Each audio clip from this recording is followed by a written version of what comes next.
पिताश्री, मैं जाने से पूर्व आपको एक वचन देना चाहता हूं। वचन कि आपका गर्व बढ़ेगा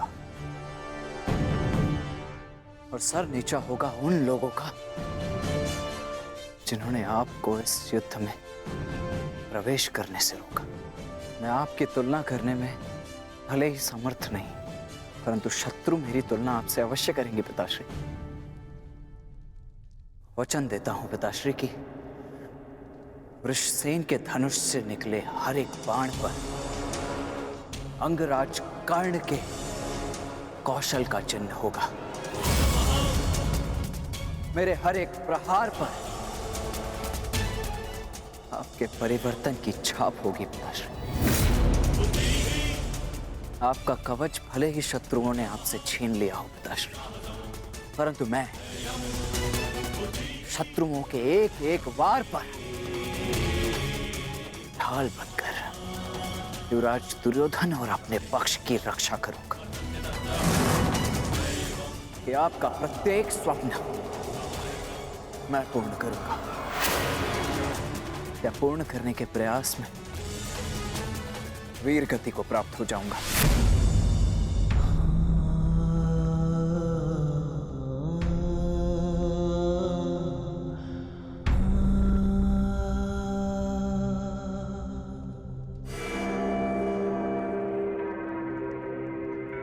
द्रोण शिष्य अर्जुन, द्रोण शिष्य अर्जुन के मन में मैं ये प्रश्न उत्पन्न कर दूंगा पिताश्री की, यदि अंगराज कर्ण का अंश उन पर इतना भारी पड़ रहा है तो तब क्या होगा जब स्वयं अंगराज कर्ण से उनका सामना होगा।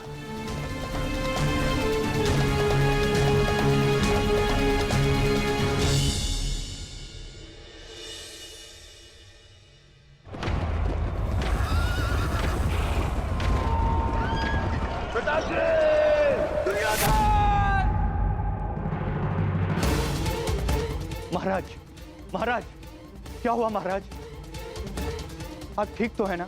क्या आपने कोई दुस्वप्न देखा है? हाँ, क्योंकि कदाचित दुस्वप्न देखना मेरा प्रारब्ध हो गया है। परंतु संजय, तुम इस समय यहां कैसे? महाराज, महर्षि वेदव्यास जी पधारे हुए हैं आपसे मिलने के लिए।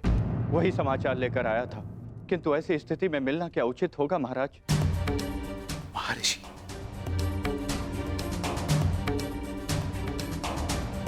अवश्य ही कुछ उचित सोचा होगा, तभी पधारे हैं।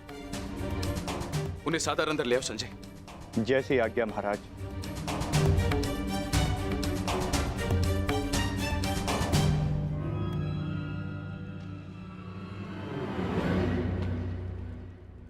प्रणिपात महाराज। आप महर्षि हैं, मेरे नियोगी पिता भी। इस प्रकार प्रणिपात करके और मुझे महाराज कहकर मुझे लज्जित ना करिए। आइए, आपका स्वागत है। आइए, आइए। मैं यहां अपने नियोगी पुत्र से मिलने नहीं, अपितु हस्तिनापुर नरेश को चेताने आया हूं।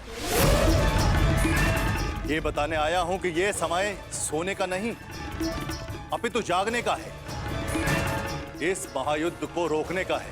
ये इस महायुद्ध से पूर्व की अंतिम रात्रि है। इस महायुद्ध को रोकने का प्रयत्न कीजिए महाराज। यदि एक बार ये युद्ध आरंभ हो गया तो इस अनर्थ को रोकना असंभव हो जाएगा। सहस्त्रों निर्दोष अपने प्राण गंवा बैठेंगे, अनेकों परिवार सदैव के लिए नष्ट हो जाएंगे। ये महाविनाश रोकना केवल आपके हाथों में। जो पिता अपने पुत्र पर जीवन भर नियंत्रण ना रख सका, वो इस विभीषिका को रोकने का बीड़ा कैसे उठा सकता है? यह युद्ध निश्चित है महर्षि। इस युद्ध को रोक पाना हम मेरे बस की बात नहीं। मुझे क्षमा कर दीजिए। मैं तो कदाचित आपको क्षमा कर दूं, किंतु इतिहास आपको कभी क्षमा नहीं करेगा।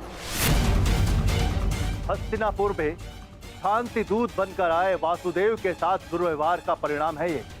पुत्रहट को दोष मत दीजिए। इस महाविनाश के लिए पुत्रहट नहीं, आपका पुत्रमोह उत्तरदायी है। तो आप क्या मुझे उल्हाना देने आए हैं महर्षि, या फिर श्राप? नहीं, वरदान देने आया हूं। मैं आपको दिव्य दृष्टि देने आया हूं। जिस विनाश की नींव आपने स्वयं रखी है, आप उसको देख सकें। नहीं, ऐसा मत कीजिए महर्षि। ये वरदान नहीं है, ये श्राप है।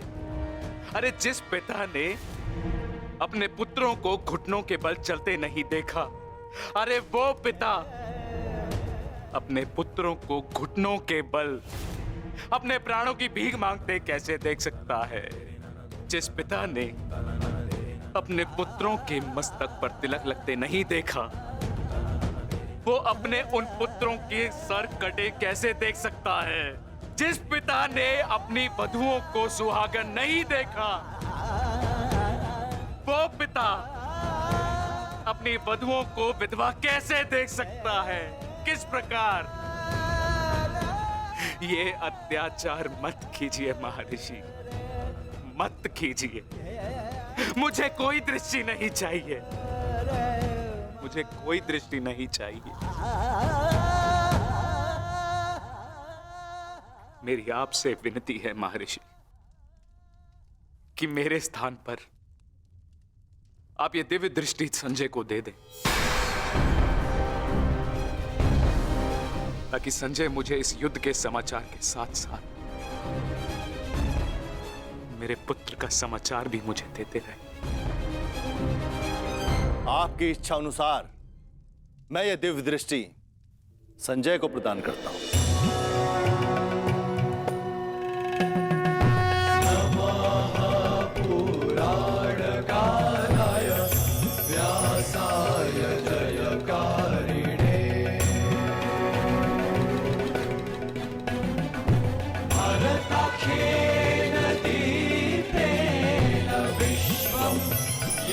प्रकाशितम्